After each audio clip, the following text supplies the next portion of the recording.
سلام درود میفرستم خدمت همه شما دوستان و همراهان. امیدوارم هر کجای دنیا، هر ساعت از شبانه روز، هر جغرافیایی، با هر شکل و آیین و مذهبی که هستی، همه اینا رو ولش کن، حالت خوب باشه، امیدوار باشی و توان ادامه دادن رو داشته باشی. هر روز یک اتفاقی برات رقم بخوره که حالتو خوب کنه، اتفاقی رقم بخوره که شگفت زده بشی، منتظرش باشی. بعضی موقع فهمیدم که باید اگر چیزی دیدی، اگر چیزی شنیدی، اگر مطلبی ذهنتو درگیر کرد، اصلا اهمیت ندی. خیلی کار سختیه. مگه میشه مثلا یه چیزی بهت بر بخوره ولی مثلا تو هیچ واکنشی نشون ندی؟ نه به خاطر اینکه موضوع مهم نباشه، به خاطر اینکه امروز آرامش من و تو مهمه. امروز اون چیزی که در درجه اول اهمیت داره آرامشه. اون هم به خاطر اینکه اگر این آرامشه نباشه یه کمی از مدار خارج میشیم، از نظم خارج میشیم، از برنامه ریزی خارج میشیم و ذهنمون شروع میکنه به تراکنشاتی که برامون زیاد خوب نیست، برامون جالب نیست. چون اگه به فکر فرصت بدی، برنامه‌های خوب که نمیچی. مال من یکی که اینجوریه، تو رو خدا اگه واسه شما هم اینجوریه بگید که من خیالم راحت شه که من تنها نیستم.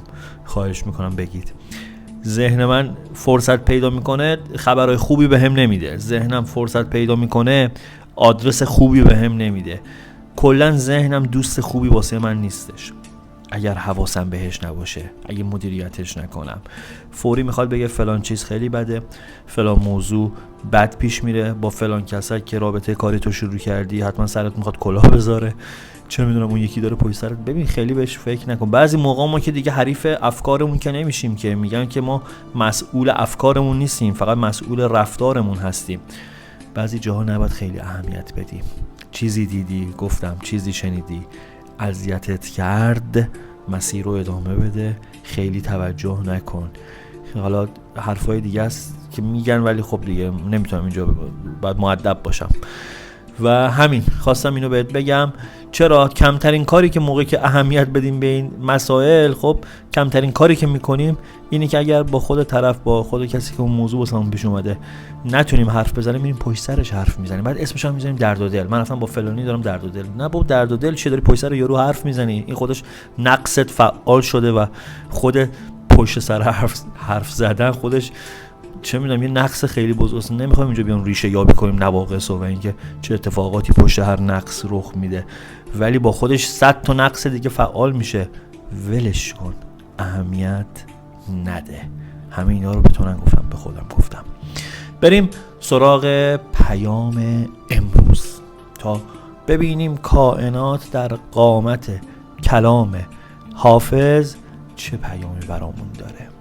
چند ثانیه سکوت میکنم تا نیت کنی. یعنی چی؟ یعنی که تمرکز کنی، تخیل کنی، تجسم کنی، تصور کنی هر آنچه که در انتظار اتفاق افتاده نشستی.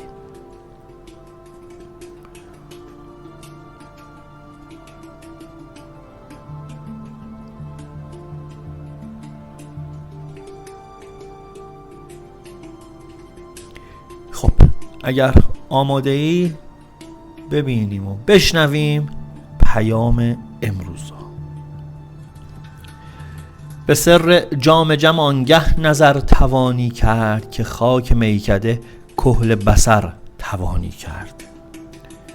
مباش بیمه و مطرب که زیر طاق سپهر بدین ترانه غم از دل به در توانی کرد. گل مراد تو آنگه نقاب بگشاید که خدمتش چون نسیم سحر توانی کرد. گدایی در میخانه طرفه اکسیریست، گر این عمل بکنی خاک زر توانی کرد.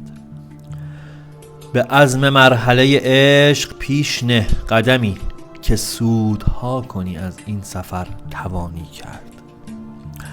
تو که از سرای طبیعت نمی روی بیرون، کجا به کوی طریقت گذر توانی کرد. جمال یار ندارد نقاب و پرده، ولی غبار ره بنشان تا نظر توانی کرد. بیا که چاره ذوق حضور و نظم امور به فیض بخشی اهل نظر توانی کرد. ولی تو تا لب معشوق و جام می خواهی، طمع مدار که کار دگر توانی کرد. دلا ز نور هدایت گر آگهی یابی، چو شمع خنده زنان ترک سر توانی کرد. گر این نصیحت شاهانه بشنوی حافظ، به شاهراه حقیقت گذر توانی کرد. بریم با هم سراغ تعبیر و تفسیر این غزل از حافظ شیرازی. در ابتدا اینو بدونیم که این غزل به طور غیر مستقیم داره به یکی از اشعار شاه نعمت الله ولی اشاره میکنه. شاه نعمت الله یکی از عارفان و شعرای زمان حافظ بوده که دیگه خب همه باهاش آشنا هستین، اسمش رو شنیدید. و البته که با حافظ هیچ وقت دیدار نداشته، اما اشعار زیبایی رو این دو بزرگوار در مقام مناظره سرودن. شابیت این غزل بیت 6 که میگه برای رفتن به کوی طریقت و گذر کردن از خلق و خوی حیوانی باید تلاش کرد. جلوتر بهش میرسیم و بهش میپردازیم. به سر جام جم آنگه نظر توانی کرد، که خاک میکده کحل بصر توانی کرد. اول بگم این جام جم جریانش چیه. جام جم یه آینه بوده گوی مانند که این مال زمان جمشید، 4مین پادشاه پیشدادی بوده که البته نه خودش، حکیمانی که باهاش هم دوره بودن اختراع کرده بودن. میگه به سر جام جم آنگه نظر توانی کرد، که خاک میکده کحل بصر توانی کرد. میگه اون موقعی میتونی به این جام جم نگاه کنی و معنی دنیا و جهان رو بخوای ازش مطلع بشی و از راز دل پیر طریقت آگاه بشی که بیای سمت میکده با می بخوای اسرار جهان رو مطلع بشی. تا این مقام و معرفت رو در میکده به دست نیاری، میگه اونا واسه هیچ کاری نمیکنه. حواست باشه به این موضوع. در بیت دوم میگه مباش بیمه و مطرب، که زیر طاق سپهر بدین ترانه غم از دل به در توانی کرد. میگه هیچ لحظه از عمر تو بدون باده و شراب و آواز نباش، چرا که زیر این سقف آسمون تنها با نغمه مطربه که میتونی غم و غصه رو از دلت بیرون کنی.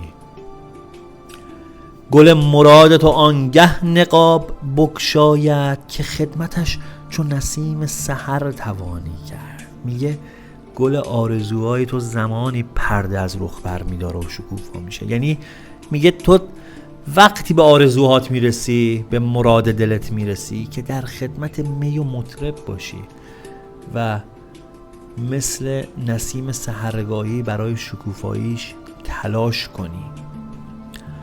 گدایی در میخانه طرف اکسیریست، گر این عمل بکنی خاک زر توانی کرد. میگه نشستن در میخونه برای طلب و عرض نیاز اکسیری شگفت‌انگیزه. اگر بتونی این کار رو انجام بدی، اون موقع است که خاک بی ارزشو به طلا تبدیل کردی.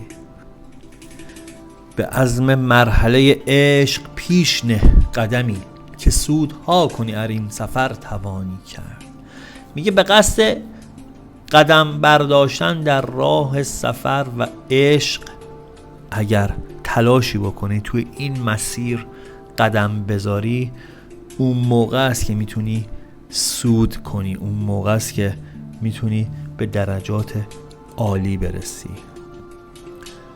و در بیت 6 بود که صحبتی میکنه که یکم خاصه و یه جورایی شاه بیت این غزله. تو که از سرای طبیعت نمی روی بیرون، کجا به کوی طریقت گذر توانی کرد. میگه تو که نمیتونی از این جهان مادی بیرون بری، چگونه میخوای به سرای عالم معنا راه پیدا کنی. یعنی برای رسیدن به معنویات باید ابتدا علاقه به مادیات رو کنار بذاری. جمال یار ندارد نقاب و پرده، ولی غبار ره بنشان تا نظر توانی کرد. این بیت 7 بگیم و بریم سراغ پیام امروزش. میگه اگر روی چهره محبوبت برقه و پرده‌ای نیفتاده، این تو هستی که باید غبار و گرد آلایش ها رو از چشمات پاک کنی تا بتونی بهش نگاه بندازی. مختصر بخوام بگم، میگه این من و تو هستیم که نمیتونیم خوب ببینیم. این ما هستیم که نمیتونیم اون چیزی که باید ببینیم و بهش توجه کنیم. خیلی از مسائل، خیلی از نواقص باعث این میشه که اون چیزی رو که بلدیم فقط ببینیم. و حالا ببینیم پیام کلی برای امروز من و تو چی داره این غزل. میگه از مقصد و مقصود خودت آگاهی داری، هدفت میدونی چیه، تو ذهن تجسم و تصور کردی اون چیزی رو که میخوای. میگه اما این راهی که داری میری به اون ختم نمیشه ها. خیلی شگفت زده، بخت زده شدم خودم از این که هم اینقدر ساده و اینقدر کلی و کامل بیان شده. از مقصود خودمون خبر داریم ولی راهی که داریم میریم به اونجا ختم نمیشه. میگه وقت تو صرف کارهایی میکنی که در راستای اهدافت نیست، تو حاشیه هستی. قبلا هم اینو گفته بودم، یه موقع یه کاری تو زندگیمون انجام میدیم بدون مثلا مشورت کردن، بدون مثلا در نظر گرفتن خیلی از مسائل و فاکتورها، فقط مثلا به خاطر یک هوای نفس، یک نمیدونم اتفاقی که فکر میکنیم درسته. همون که اول گفتم، مشورت نکردن تو دل خودش 1000 تا داستان داره.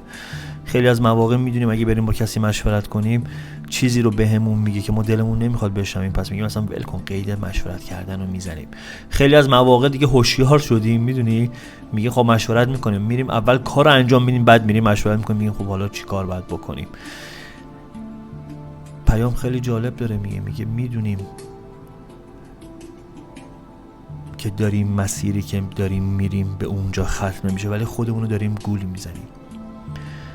ازت یه چیز میخواد فقط، میگه آگاهانه و هوشیارانه عمل کن که با این کار میتونی به سرعت به هدفت نزدیک بشی.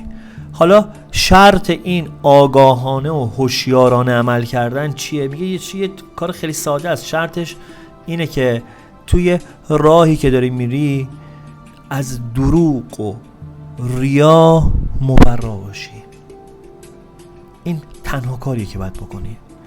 وقتی میگیم از دروغ و ریا، اول به خودمون دروغ نگیم، یاد بگیریم خودمونو گول نزنیم، یاد بگیریم علیرغم اینکه شاید سنمون هم داره میره بالا ولی به یک بلوغ فکری برسیم. خیلی از آدم‌ها خیلی از اشتباهات رو توی یک رنج سنی انجام میدن که دیگه فکر میکنن که بچه نیستن، دیگه فکر میکنن که نوجوان نیستن و دیگه خودشون همه چیزو بلدن و اون ضرب المثل معروف که من چند تا پیرم پاره کردم. اینجوری نیستش. تو هر لحظه ای نیاز به مشورت داریم. اگر بخوام پیامو تا اینجا یک جمع‌بندیش کنم، میگه تمام سعی و تلاش تو به کار گرفتی ولی اینو بدون، یا به نتیجه مطلوب نرسیدی یا به نتیجه مطلوب نمیرسی، هر دوش باخته. ولی مگه میشه توی پیام ما امیدیت تو دلش پیدا نکنیم؟ اگر امیدی توش نباشه که من وقت خودمو نمیگیرم که قربونت برم بیام برای تو اینجا اینو تعبیرش کنم. امکان نداره تو دل پیام امید نباشه. پیام میگه امیدت ولی از دست نده. اگر تو هم مثل من با شنیدن این پیام یکم حالت بد شد، یکم به خودت اومدی، یه تلنگری بهت خورده، یکم میگه حالا خودتو جمع جور کن. اینجوری هم نیستش که بگیم بازی تموم شد و تو باختی. اگر یک در بسته بود، درای دیگه هست که بتونی با کلید صبر و تلاش بازش کنی. حتما راهی وجود داره و چقدر خوبه که همین امروز به خودمون قول بدیم که برای انجام کارهای کوچیک هم حتی با یک نفر آگاه مشورت کنیم. پس اینو بگم، این بود پیام امروز. اگر تو هم مثل من یه کمی به خودت اومدی، چقدر خوبه که بتونیم از مشورت کردن استفاده کنیم. خود من امروز این کارو میکنم حتما. چرا؟ هر چقدر موضوع پیش پا افتاده به نظرم بیاد، ولی قرار نیست من همه چیزو بلد باشم و همه چیزو بدونم. همین امروز این کارو انجام میدم. پس خیلی ساده بگم، این بود پیام امروز. ممنونم که تا اینجای ویدیو منو همراهی کردی. امیدوارم الان که میخوام ازت خداحافظی کنم این پیام فارغ از نیتی که داشتی تلنگری بهت زده باشه برای یک زندگی بهتر. ساده ترین و با ارزش ترین کاری که میتونی بکنی به من انرژی بدی اینی که ویدیو رو لایک کنی، چنل رو سابسکرایب کنی و کامنت بذاری و البته که با معرفی کانال به دوستات کمک میکنی که بزرگتر بشیم. اگر انتقادی، پیشنهادی داشتی یا در مورد تفسیر غزل نکته‌ای ذهنتو مشغول کرده بود، میتونی با آیدی تلگرام یا اینستاگرام که توی توضیحات همین ویدیو هست به هم پیام بدی تا با هم در ارتباط باشیم. سهراب سپهری میگه که زندگی راز بزرگی است که در ما جاری است. زندگی فاصله اومدن و رفتن ماست. رود دنیا جاری است. زندگی آبتنی کردن در این رود است. زندگی وزن نگاهی است که در خاطره ها میماند. شاید این حسرت بیهوده که بر دلداری شعله گرمی امید تو را خواهد کشت. زندگی درک همین اکنون است. تو نه در دیروزی و نه در فردایی. ظرف امروز پر از بودن توست. شاید این خنده که امروز دریغش کردی آخرین فرصت همراهی با امید است. تو نه در دیروزی و نه در فردایی. ظرف امروز پر از بودن توست. پوینده باشی و پایدار.